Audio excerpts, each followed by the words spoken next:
এসো।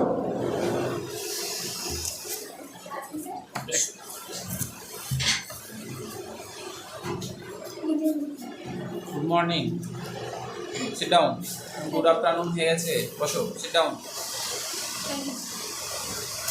Now, পূজা introduce yourself. আমি পূজা ঘোষ, বাবা স্বর্গীয় সুদীপ ঘোষ। আমি মুর্শিদাবাদ জেলার হরিয়ারপাড়া ব্লকের গুরু গ্রামের অধিবাসী। আমি বর্তমানে গ্র্যাজুয়েশন কমপ্লিট করেছি।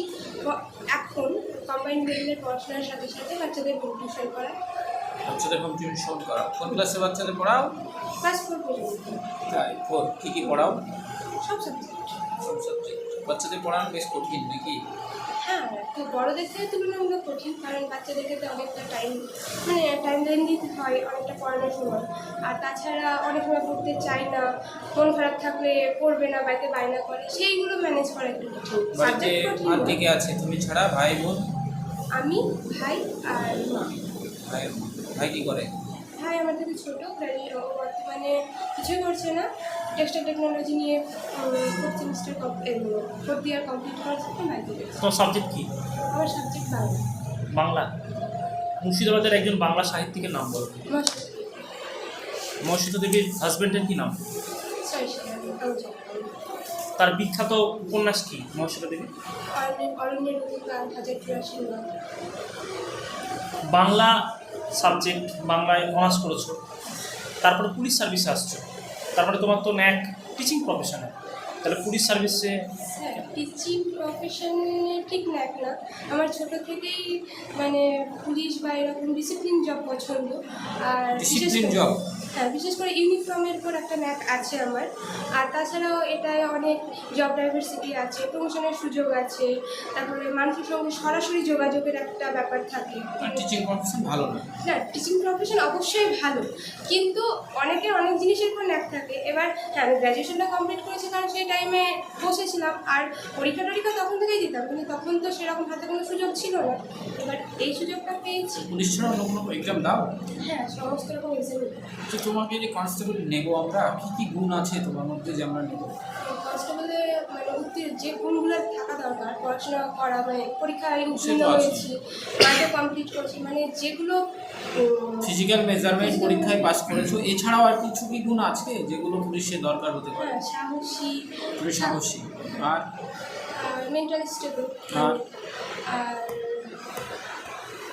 সময়ের সাথে নিজেকে খাপ খাপ খেয়ে খাইয়ে নিতে পারো। তো তুমি যে সাহসী, তার একটা এক্সাম্পল কি করেছো এমন সাহসী কাজ? স্কুলে অনেক কিছু করেছি। বলো একটা, অনেক কিছু মানে অনেক কিছু ভালো, তো একটা বলো। সাহসী কাজ হতে হবে। স্কুলে অনেক ফ্রেন্ডদেরকে অনেক কিছুতে সাহায্য করা। যেমন বলো, কিসে সাহায্য? যেমন সাহায্য করা সাহসিক না, সাহায্য তো আমি সবাই করি। প্রতিবাদ করতে হবে সাহসিক। প্রতিবাদ করেছো? বাইরে কলেজে করে- পলিটিক্স করতা? না, কোনোদিন করোনি? কেন? খারাপ? পলিটিক্স করা খারাপ? আমার দৃষ্টিভঙ্গি থেকে পছন্দ না। হ্যাঁ, অনেকের কাছে এটা ঠিক, কিন্তু আমার দৃষ্টিভঙ্গি থেকে পলিটিক্স আমি খারাপ পছন্দ করি না না। ভালো? পলিটিক্স করা খারাপ নাকি ভালো? এক কথায় বলো। ভালো, কিন্তু যারা সেটা পছন্দ করে, আমি যেহেতু পছন্দ করি না তাই আমার এটা পছন্দ। পশ্চিমবঙ্গ সরকারের বাল্যবিবাহ রোধ করার জন্য একটি প্রকল্পের নাম বলো। কন্যাশ্রী।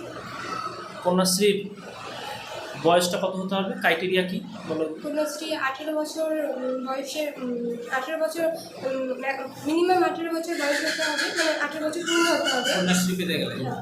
তার আগে পাবে না? তার আগে পাবে না? হ্যাঁ, তার আগে পাই সেটা কত বছরের 13 বছর, ক্লাস 8-এ পড়তে হবে এবং তার বয়স 13 বছর। 13 বছর হতে হবে, আর অবিবাহিত হতে হবে। আর 18 বছরের পরে যে 25,000 টাকাটা যখন পাওয়া যায় তখন তাকে অবিবাহিত হতে হবে, পড়াশোনার সঙ্গে যুক্ত থাকতে হবে, এবং অবিবাহিত 25,000 টাকাটা কেন দেওয়া হয়? পড়াশোনা করার জন্য, মানে Continue করো। পরবর্তী পড়াশোনাটা আমি যে একটা এক্সাম্পল বলো তো, আমাদের গভর্নমেন্ট যেগুলো স্কিম আছে, ভালো ভালো স্কিম মানুষের কাজে রাখছে, এরকম আরও কয়েকটি সবুজ স্কিম। সাথী প্রকল্প, ভেরি গুড। আর স্বাস্থ্যসাথী প্রকল্প, আর আর দুস্থ বাচ্চা মেয়েদের বিয়ে দেওয়ার জন্য কন্যাশ্রী প্রকল্পটাও বর্তমানে খুব এফেক্ট করছে। আর না, আর রিসেন্ট হলো লক্ষ্মীর ভান্ডার। লক্ষ্মীর ভান্ডার অ্যাপ্লাই করেছো? না, আমার হয় না। কেন 25 বছর হয়নি বলে নাকি? 25 না, ডেট অফ বার্থ যেটা চাইছে সেটা তুমি সবুজ সাথী কারা পায় বলো? কোন ক্লাসের ছেলেমেয়েরা ক্লাস পায়? 9 9 থেকে ক্লাস 9 কি পায়? স্যার। সবুজ সাথী নামটার কি কোনো গুরুত্ব আছে এই প্রকল্পটার সাথে? হ্যাঁ, সবুজ সাথী প্রকল্পের গুরুত্ব এটাই যে সাধারণত বাচ্চাদের সাইকেল দেওয়া হয়, আর সাইকেল পরিবেশ বান্ধব, Very good. কারণ কোনো দূষণ হয় না। দূষণ হয় না, আর তার সাথে মানে বাচ্চাদের একটা এক্সারসাইজও হয়ে যায়, আবার টাইমটা অনেকটা ম্যানেজ হয়। এই আচ্ছা, জন্য তুমি একজন মেয়ে হয়ে তুমি এই সার্ভিসে আসতে চাইছো, এর তো অনেক প্রতিকূলতা আছে। সমস্ত কিছুরই তো প্রতিকূলতা আছে। আমি যে এখন বাড়ি থেকে এসেছি, আমি যে বাড়ি ফিরবো তারও তো কোনো গ্যারেন্টি নেই। তাহলে life এ তুমি কি প্রত্যেকটা করবে জায়গায়- মহিলাদের জন্য পুলিশ সার্ভিসে এসে? একটা মেয়ে অনেক সময় মানে একটা ছেলেকে অনেক কিছু বলতে পারে না। আমার মনে হয় থানায় যদি আমি থাকি, সেখানে সে আমাকে সব কিছু খুলে বলতে পারবে, কিংবা আমি আমাদের এলাকার মেয়েদেরও পাশে দাঁড়াতে পারবো, হয়তো যারা খুব যাদের বাড়িতে গিয়ে তাড়াতাড়ি বিয়ে দিতে চাইছে, বা অনেক সময় বাড়িতে হাজব্যান্ড মারধর করে, সেইগুলোর বিরুদ্ধে আমি মানে স্টেপ নিতে না পারি, কম সময় তাকে গিয়ে বোঝাতে পারবো। তোমাদের এলাকার মহিলাদের সব থেকে বড় সমস্যা কি আছে বলো? কিছু সমস্যা আছে এখন মহিলা সমাজে, মেয়েদের সমাজে, আমাদের তোমাদের এলাকার বিশেষেই বলো? বাল্যবিবাহ, বাল্যবিবাহ, ভেরি আর মানে মেয়েদের কথায় কথায় কথা শুনতে হয় যে বাড়িতেই তো থাকো সারাদিন, কিছুই তো করতে হয় না, স্বাবলম্বী হতে হবে, স্বাবলম্বী হতে হবে। তাই না? তাহলে মেয়েরা কি চাকরি ছাড়া আর কি স্বাবলম্বী হওয়ার হ্যাঁ, জন্য? স্বনির্ভর গোষ্ঠীর মাধ্যমে বিভিন্ন কাজ থেকে তারা স্বাবলম্বী হতে পারে, কিন্তু আমাদের এখানে আমার মনে হয় সেই সুযোগ অনেকটাই কম। অনেকটা কম। আমার মনে হয় তুমি যদি পুলিশ হও তাহলে এই ক্ষেত্রটাকে কি বাড়ানো যাবে? সেক্ষেত্রে তোমার করণীয় কী হতে পারে? আমি চেষ্টা করবো মেয়েদের জন্য বিভিন্ন কাজের সুযোগ করে দেওয়ার। মানে আমি হয়তো ডাইরেক্টলি কিছু করতে পারবো না, কিন্তু পুলিশ যেহেতু সমস্ত কিছুর সঙ্গে যুক্ত থাকে, সে হেলথ ডিপার্টমেন্ট হোক বা যে কোনো ডিপার্টমেন্টের সঙ্গে যুক্ত থাকে, তাহলে আমি হয়তো সেই খোঁজখবরটা তাদের দিতে পারবো, বা তাদের রাস্তা দেখাতে পারবো যে এখানে গেলে কোনো কাজের ব্যবস্থা থাকে। আমি হয়তো তাকে ফিজিক্যালি কোনোভাবে হেল্প করতে পারবো না, কিন্তু অ্যাওয়ারনেস করতে পারবে, বোঝাতে পারবে। মৌলিক অধিকার কতগুলি আছে? বর্তমানে 6টা। মৌলিক কর্তব্য, স্যার এই মুহূর্তে মৌলিক কর্তব্য, ফান্ডামেন্টাল ডিউটিস মনে নেই? 11টি। ভারতের সংবিধানের রূপকার, ডক্টর ভারতের প্রথম রাষ্ট্রপতি, ডক্টর রাজেন্দ্র প্রসাদ। তিনি কবার রাষ্ট্রপতি ছিলেন ভারতে? 2 মানে পরপর 2 ভারতের প্রথম প্রতিরক্ষা মন্ত্রীর নাম কি? ভারতের প্রথম আইনমন্ত্রী কে ছিলেন? বর্তমানে পরিবহন মন্ত্রী কে আমাদের ওয়েস্ট বেঙ্গলে? সেফ লাইফ কি? সেফ লাইফ পুলিশের কাজ বলতেই হবে, একটু বলো। এটা একটা স্লোগান, মানে রাস্তায় দুর্ঘটনা কমানোর জন্য একটা স্লোগান। আমি স্কিম, একটা স্কিম। সাহিত্যের নোবেল কে পেয়েছে?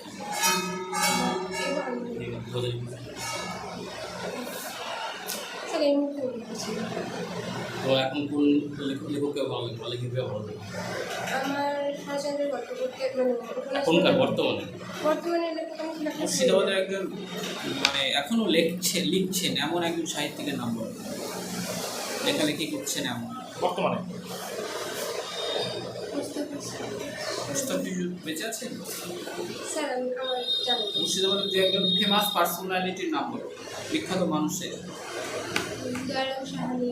দয়ারাম সাহানির বাড়ি মুর্শিদাবাদ। মুর্শিদাবাদে? Sure? Are you sure? Sure? Sir Rakhaldas Bandyopadhyay বহরমপুরের অধিবাসী। দয়ারাম সাহানিও বহরমপুরের নাকি দুজনে? না স্যার সরি, রাখাল দাস বন্দ্যোপাধ্যায় বহরমপুরে ছিল, ঠিক আছে। অন্যজন বলো। শ্রেয়া ঘোষাল, অরিজিৎ সিং। অরিজিৎ সিং। তোমার হবি কি? গল্পের বই পড়া। কি গল্প পড়েছো লাস্ট? রবীন্দ্রনাথের 4 অধ্যায় পড়েছি। মন্টে ফন্টে কার সৃষ্টি? টেনিদা? স্যার কমিক চরিত্র কম পড়েছি আমি। এগুলো বলো নাই, তবে হচ্ছে 14 নম্বর। রবীন্দ্রনাথ ঠাকুর ভালো সুন্দর। কোন ধরনের গল্প পড়তে ভালো লাগে?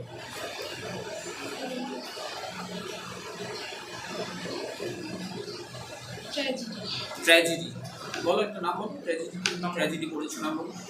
স্যার ওইভাবে আলাদাভাবে তো পড়িনি, তবে চোখের পানি পড়েছি, ভালো লেগেছে। চোখের বালি প্রধান চরিত্রের নাম কি? চোখের বালি প্রধান চরিত্রের নাম কি? বিনোদিনী, মহেন্দ্র, আর বিহারি আর আশালতা। পশ্চিমবঙ্গের লিঙ্গ অনুপাত কত? পশ্চিমবঙ্গের লিঙ্গ অনুপাত কত? 6 রেশিও 1000 পুরুষে মহিলা কত? 1000 পুরুষে 971। 900 শিওর? মহিলা